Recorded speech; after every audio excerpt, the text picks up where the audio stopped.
Kalau kemarin Bang Jai resmi membela Sassuolo untuk mengarungi musim ini di Serie A. Kabar baik juga datang dari bek timnas kita, Mads Hilgers. Hilgers dirumorkan didekati oleh salah satu klub Inggris yaitu Crystal Palace. Berdasarkan laporan 20 Insight, Crystal Palace sudah memulai proses negosiasi dengan 20 demi mendatangkan bek 24 tahun itu. Kata sepakat diklaim telah terjalin oleh kedua belah pihak. Crystal Palace sedang dalam proses negosiasi lanjutan dengan FC Twente terkait pemain asal Indonesia Mads Hilgers. Kesepakatan sudah didapat oleh kedua klub dan juga pemain, tulis 20 Insight. Premier League bakal jadi peningkatan karir untuk Mads Hilgers.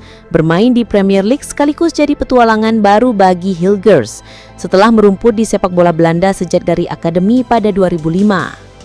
Jebolan akademi Sparta Niekerk dan FC Twente itu dilaporkan juga dilirik klub-klub Italia dan Spanyol.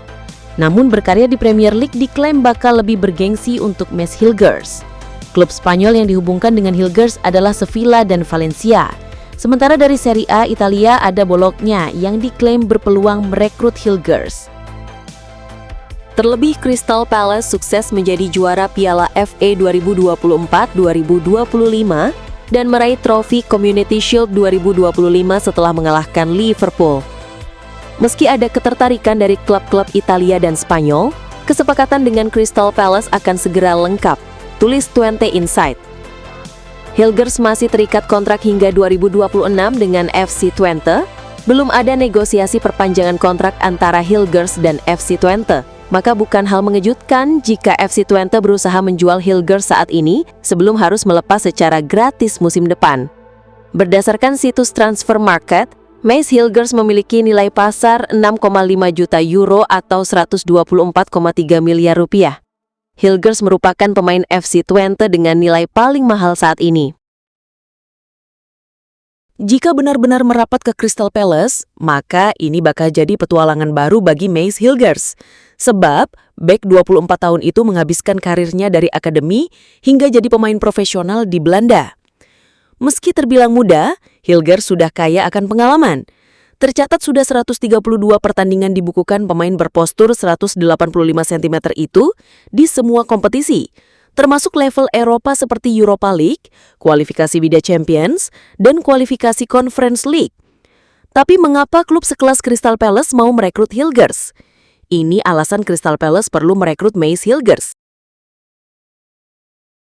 Pertama, skema pelatih dengan 3 bek. Kehadiran Mads Hilgers akan mendukung skema sang pelatih, Oliver Glasner, yang punya pakem 3-4-2-1. Memakai 3 bek tengah sekaligus membuat stok pemain mumpuni jadi kunci pola ini. Persoalannya, Crystal Palace hanya mempunyai 3 pemain berposisi asli bek tengah. Skema pelatih diperkirakan tak akan maksimal jika ada badai cedera.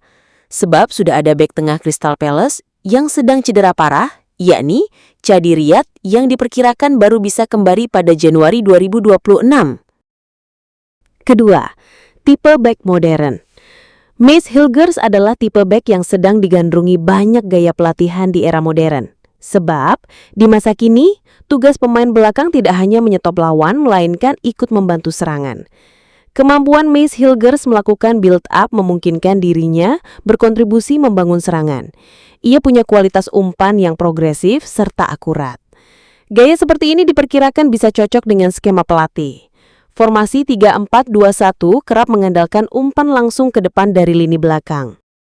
3. Butuh tenaga tambahan di kompetisi Eropa. Crystal Palace akan mengarungi kompetisi Eropa untuk pertama kalinya sejak terakhir kali berpentas di Intertoto Cup pada musim 98-99 lalu. Skuad The Eagles bakal berlaga di babak playoff Conference League 2025-2026. Sudah 25 tahun tak menapak level benua biru, Crystal Palace jelas butuh pemain dengan pengalaman main di kompetisi Eropa. Mads Hilgers adalah orang yang tepat karena pernah tampil di Europa League, kualifikasi Liga Champions, dan kualifikasi Conference League. Eksistensi Mads Hilgers akan menjadi aset berharga bagi lini belakang Crystal Palace agar tak hanya jadi peramai di level Eropa. Ia bisa membantu Marc Guehi dan Maxence Lacroix dalam membentuk trisula benteng pertahanan yang tangguh.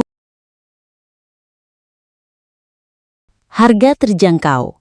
Meskipun memiliki kualitas yang baik, nilai pasar Hilgers masih tergolong terjangkau dibandingkan beberapa bek tengah lainnya, terutama jika dibandingkan dengan Jay Itzes yang baru saja bergabung dengan Sassuolo. Meski begitu, bukan berarti Hilgers tidak memiliki kelemahan dalam bertahan. Menurut ex-pelatih FC Twente, Jan van Sta, Hilgers memiliki kecepatan dan kemampuan mengontrol bola yang sangat baik dalam situasi 1-1, ujar van Sta dalam wawancara bersama Twente Insight. Namun, ia perlu lebih fokus untuk menjaga keseimbangan permainan dan menghindari kesalahan-kesalahan kecil, tambahnya. Senada dengan Van Sta, presenter Bart van Losser juga menyoroti beberapa aspek yang perlu ditingkatkan oleh Mees. Van Losser mengamati bahwa Mees masih sering melakukan kesalahan teknis yang dapat merugikan tim. Jendela transfer musim panas segera berakhir. Akankah Mees Hilgers memulai petualangan baru di Premier League yang keras serta permainan yang cepat? Ataukah bertahan di Twente atau malah ke klub yang lain? Patut kita nantikan kiprah bek timnas Indonesia itu ke depannya. Untuk kamu penggemar sepak bola dan pecinta timnas Indonesia, jangan lupa klik like, komen ya. Akankah rumor ini terrealisasi bagi Hilgers? Dan jangan lupa subscribe channel ini agar semakin berkembang ke depannya. Makan nasi pakai ikan teri. Jangan lupa sambal terasi. Terima kasih atas apresiasi. Semoga kita selalu berkreasi.